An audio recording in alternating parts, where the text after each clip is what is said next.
This bhajan was composed sometime in late 2008 or early 2009. For those of you who have visited Puttaparthi before 2005, you must have seen Swami physically giving darshans many times in pin drop silence. When Swami used to walk around, there was no Vedam, no bhajan, no music going on, just birds chirping, or whatever the time of the day was, the sound of nature, and that's it. As the years passed by, coming to 2008, it was customary that either a Vedam or a bhajan was going on when Swami was giving darshan.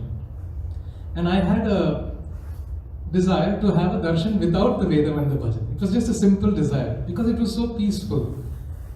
And one day, when we were sitting for bhajan, Swami took the arati and sat through the arati.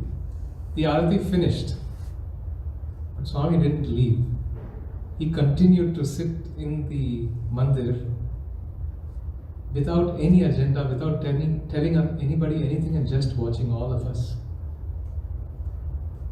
The evening sun was going down from the west, and there was the aggregation of birds chirping, going back to their nests.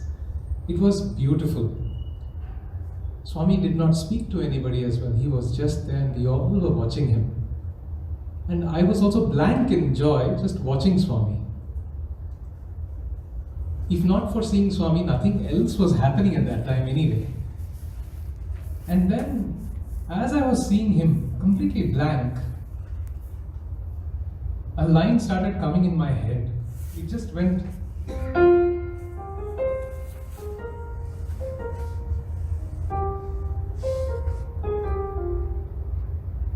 I don't know from where. It was sort of something humming, so I started humming along with whatever was coming in my head.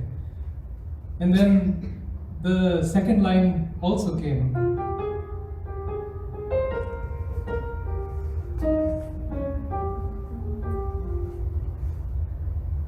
I didn't know where it was coming from, but it seemed like sometimes you have lines of inspiration when you're doing something and without knowing, like you start humming some tune. It seemed like that, but in Swami's presence, watching him. Nothing else was in my head at that time. And then I tried to repeat that line, and I tried to mumble some words to repeat that line, and I didn't really pay much conscious attention. I just started singing Mahadeva Maheshwara Sai Narayana, just like this, very quietly to myself. Nothing else came, and I continued to sit there watching Swami. And then Swami asked the boys to take his chair, and he left. As he was leaving, I opened my notebook. I don't know how to write music, so in any way possible, if I can remember that line, I wrote it down. Not only that, the discipline of the hostel is such that we are not allowed media players in the hostel. You cannot have your own personal media player.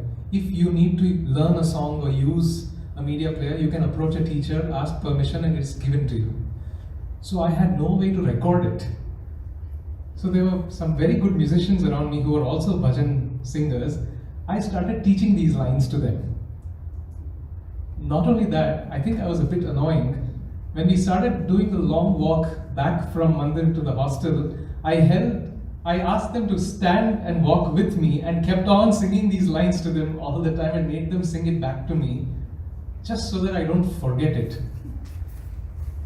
At that time, I learned what inspiration means, because let me tell you, you can sit down to decide with the decision of composing a bhajan. You can sit down and you can try. You may be successful, but in my effort, I was never successful, because I have been part of efforts where we compose music for a program, write a song, but a bhajan is something else. When you sit with the same approach, nothing comes out of it, in my effort. But then here, there was a few lines that came, so I didn't want to let it go. A few months passed, and I started using these lines of inspiration and trying to construct something out of it. So inspiration is given to you, but that's not everything. You have to put your effort to do it as well. So I thought about it. When I got those lines, I was kind of imagining, one of those minuets and waltz that you may learn if you have heard some Western classical music. It seemed like that, a waltz, which became the beat of the song. So I tried to keep that sort of chord progression in it and brought it all together, and it became a bhajan. The next step, I have never composed a bhajan before, so the next step was to show it to the elders in the hostel and people who have sung for Swami or been associated with the bhajan group for a long time. Many composers were also there. When I shared it with a few senior people, they all liked it. One of them said, Mahadeva Maheshwara, Sai Narayana, it seems a little inconsistent, a bit of Shaivism, Vaishnavism, Vishnu, Maheshwara, everything is a bit of a hodgepodge, but it's nice, he said. I took that as advice because I thought, a bhajan is, once it is offered to Swami, it becomes a form of worship to him. So you cannot, be inconsistent. I try as I may, I didn't find a way to break it because those were the first words that got stuck into the line. So I just could not break out of it. I was a bit shy then, so the bhajan got buried in my mind until early 2009, and one of the boys in the bhajan group said, "It's time you sing it for Swami." So we took the bhajan to the teacher in charge and said, "We would like to sing the bhajan for Swami." So we practiced it. As is customary in the hostel, a new bhajan is introduced only on Thursdays. So we decided that one of the Thursdays would be the target date. And before that, we taught the bhajan to the boys in the hostel. We would sing it in the assembly. If there was an opportunity to have a hostel bhajan, if that opportunity came, we used to have it. The reason is most of our bhajans happen in the mandir. So try as we may, we try to teach the boys the bhajan. And then we went to the mandir. We used to sing in pairs, and both of us had a prayer to Swami. 2 prayers. One, please be there for the bhajan in its entirety. Because at that time, Swami used to give darshan during the bhajan. So he may be in his darshan round and may not be sitting for your bhajan. Or he may arrive after your bhajan starts. So Swami, please be there during the bhajan. 2, please do not read letters during the bhajan. Because Swami has received letters from the darshan. When he comes to the bhajan, sometimes he opens a letter, looks at it, closes it. Maybe there are important things to attend to and he must. We are nobody. I immature to think that Swami is not paying attention because he is reading a letter. But I dared to pray like that, and so did the other boy. Swami, please don't read letters during this bhajan. We want your full attention. So the Thursday came and Swami gave us both. He arrived before the bhajan, and when the bhajan started, his hand was on the other hand on his lap. He didn't touch his letters. His hand only moved occasionally for the handkerchief, but he was staring at us.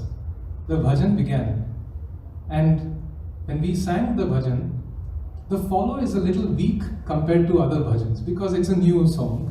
Many teachers, doctors who also sit in the mandir have never heard the song, and the devotees sitting at the back also have not heard the song, so the follow is very weak. Swami knows it's a new song, and he started staring at us because it's a weaker bhajan in the selection of bhajan. He was just staring at both of us, and all this was a little bit unnerving for us, a little scary. The bhajan went on. Typically what we are looking for as Swami's sign of approval is a smile, closing his eyes, putting talam, or something like that is enjoying the song. Then it becomes a sign of approval. So we were just, Swami, you've given us everything we asked for, just like the song, please, that's going on in our head. And then when the line came, Hridayeshwara, Paritishwara, Sai Narayana. When we sang Hridayeshwara, it's a very precious moment to both of us. Swami was staring, he nodded, closed his eyes and started putting talam. It was so beautiful. And then the second half of the song was really the honeymoon part of singing this bhajan. Because Swami evidently enjoyed it. We sang it with a lot of joy now, with knowing that Swami is liking it. And we had no fear anymore. It's very beautiful because 2 things that I learned from this episode is you can never sit to compose a bhajan. Swami has to somehow give you that inspiration to do it.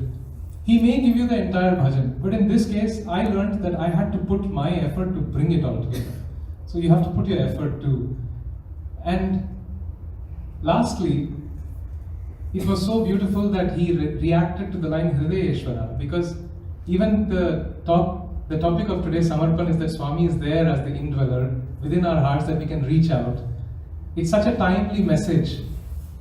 And it was a timely message then too, but at different times, these things are nice reminders to us.